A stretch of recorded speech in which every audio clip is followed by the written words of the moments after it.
اہم لوگ ہیں ان کی خبر ہی نہیں، وہ اس دنیا سے جا رہے ہیں۔ کتنے بے خبر ہیں ہم لوگ۔ زندہ قوموں کا یہ شعار نہیں ہوتا، شعار طریقہ نہیں ہوتا کہ وہ لوگ اپنے پڑھے لکھے اور جو قابل لوگ ہیں ان کی خبر رکھتے ہیں، اپنے اہل کمال سے غافل ہو جائیں، بے خبر ہو جائیں۔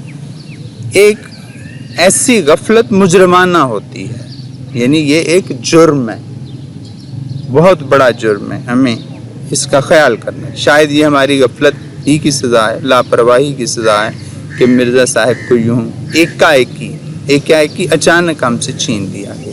اگر ہمیں احساس ہوتا ایسے لوگوں کا تو پھر ایسے نہ ہوتا، ان سے ہم فائدہ لیتے۔ افسوس کہ ہم ان سے فائدہ نہ لے سکے۔ اگلا پیرا دیکھیے گا، عالم، بڑا اہم پیرا ہے۔ عالم علم والا کی موت، عالم دنیا، ایک جہان کی موت ہوتی ہے۔ اس سے مراد یہ ہے کہ ایک پڑھا لکھا شخص جو ہے وہ عالم تو ہوتا ہے، لیکن اس سے جتنے لوگ فائدہ اٹھا سکتے ہیں وہ ایک پوری دنیا بن جاتا ہے۔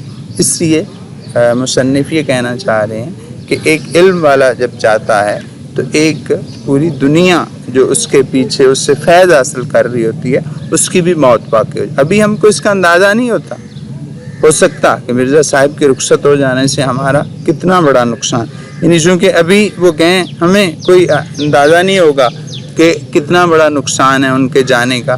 اب ان کی عدم موجودگی، غیر موجودگی رہ کر ہمیں ان کی یاد دلائے گی کہ وہ کتنے بڑے لوگ آدمی تھے، کتنا احسان ہے ہم پر، کتنے بڑے عالم فاضل تھے۔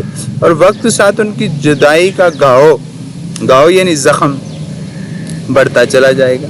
مرزا صاحب بہت ہی خاموش کام کرنے والوں میں سے تھے، یعنی اتنے خاموش کہ خود ان کے زمانے کے اکثر لوگ جو ہیں وہ بھی ان کے علمی کارناموں سے واقف نہیں۔ یہاں پہ ذرا غور کریں، مصنف یہ کہنا چاہ رہے ہیں کہ مرزا محمد سعید جو ہیں وہ بالکل نہیں چاہتے تھے کہ وہ عوامی پلیٹ فارم پہ ہیں۔ ان کے زمانے کے جو لوگ ہیں، جو عالم لوگ تھے، وہ بھی ان کو نہیں جانتے، تو اس لیے ایسے لوگوں کا خاص خیال رکھا جائے۔ دراصل خود مرزا صاحب شہرت سے گھبراتے تھے اور پبلک پلیٹ فارم پر آنا پسند نہیں کرتے تھے، کام کرتے تھے ستائش، تعریف، یعنی کہ بعض لوگ ہوتے ہیں وہ تعریف کے لیے لوگ جانیں، لوگ تعریف کریں، لیکن انہیں اس کی کوئی پرواہ نہیں تھی، اور وہ صلہ بدلے کی پرواہ سے بھی بے نیاز تھے، انہیں کوئی اس کی پرواہ نہیں تھی کہ مجھے کوئی بدلہ ملے۔ تو اس لیے وہ اپنے ایک مزاج کے آدمی تھے، وہ کام اس لیے کرتے تھے کہ اپنے سکون کے لیے کام کرتے تھے، اپنی تسکین کے لیے کام کرتے کہ اس لیے کہ انہیں کام کرنا ہوتا تھا، یعنی وہ کسی صلے بدلے یا اس طرح کے کسی حوالے سے کام نہیں کرتے تھے۔ اس طلبہ اس طرح آپ مختلف جو اس کے پیراگراف ہیں ان کی تشریح کریں گے۔ اس طرح آگے ذرا دیکھیے گا، انہیں کسی چیز کا لالچ نہیں تھا۔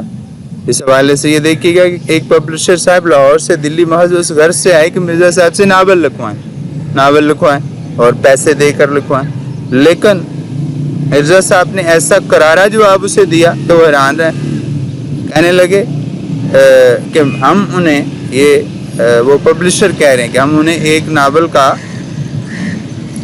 1000 روپیہ دیں گے۔ اس وقت 1000 روپیہ ایسے تھا جیسے آج کا لاکھوں ہے۔ یہ وہ زمانہ تھا کہ 200-250 میں اچھا خاصا ناول پبلشر کو مل جاتا تھا، لیکن جب وہ آئے مرزا صاحب کے پاس تو جناب مرزا صاحب نے اس طرح اسے جواب دیا، ذرا دیکھیے گا کہ آپ میرے ناول کے 5000 دے دیں گے، 10,000 دے دیں گے، مجھے یہ منظور نہیں کہ جو کام کر رہا ہوں اسے چھوڑ کر آپ کے لیے ناول لکھوں۔ یعنی اس سے پتہ چلتا ہے کہ مرزا صاحب لالچ نام کی کوئی چیز، ایسی چیزوں سے وہ بالکل مبرہ تھے۔ آگے دیکھیے گا اگلے پیرے میں پتہ چلتا ہے کہ ان کا خاندان کوئی عام خاندان نہیں تھا۔ مرزا صاحب دلی کے شرفا کے ایک متمول، یعنی ایک امیر، اچھے خاصے کھاتے پیتے گھرانے سے ان کا تعلق تھا، اور سر سید احمد خان جیسے لوگوں اور منشی ذکاء اللہ جیسے لوگوں سے ان کی عزیز رشتہ داری تھی۔ اس طرح عزیز طلبہ یہ آج ہم نے ایک دو اس کے پیجز کیے ہیں، انشاءاللہ نیکسٹ لیکچر میں اگلا کریں گے۔ اس کے ساتھ آپ جو کام کریں گے تشریح کے ساتھ وہ ہے قواعد انشاء کی بکس ذرا کھولیے گا اپنی، اس میں آپ کا پہلا پیرا ہے، اس کے ہم سوال جواب کریں گے۔ پہلا سوال ہے پنجاب کی حدود غزنی تک پھیلی ہوئی تھی کس زمانے میں؟ یہ راجہ جے پال کے زمانے میں پنجاب کی حدود غزنی تک پھیلی ہوئی تھی۔ دوسرا سوال ہے جے پال کون تھا اور سبکتگین کے بارے میں آپ کیا جانتے ہیں؟ جے پال پنجاب کا راجہ تھا اور سبکتگین غزنی کا حکمران تھا اور محمود غزنوی کا باپ تھا۔ وہ لوگ تو برف کے کیڑے تھے، کون برف میں رہنے کے عادی تھے؟ غزنی کے لوگ یعنی سبکتگین کے سپاہی برف باری کی سختی سہنے کے عادی تھے، اسی لیے انہیں برف کے کیڑے کہا گیا۔ وہاں رضائی کا گزارا کیوں نہیں تھا؟ رضائی برف باری کی شدید سردی کو نہیں روک سکتی، یہ میدانی علاقوں کی کم ٹھنڈک میں کارآمد ہوتی ہے، اس لیے وہاں رضائی کا گزارا نہیں تھا۔ جے پال اور سبکتگین میں جنگ کیوں نہ ہوئی؟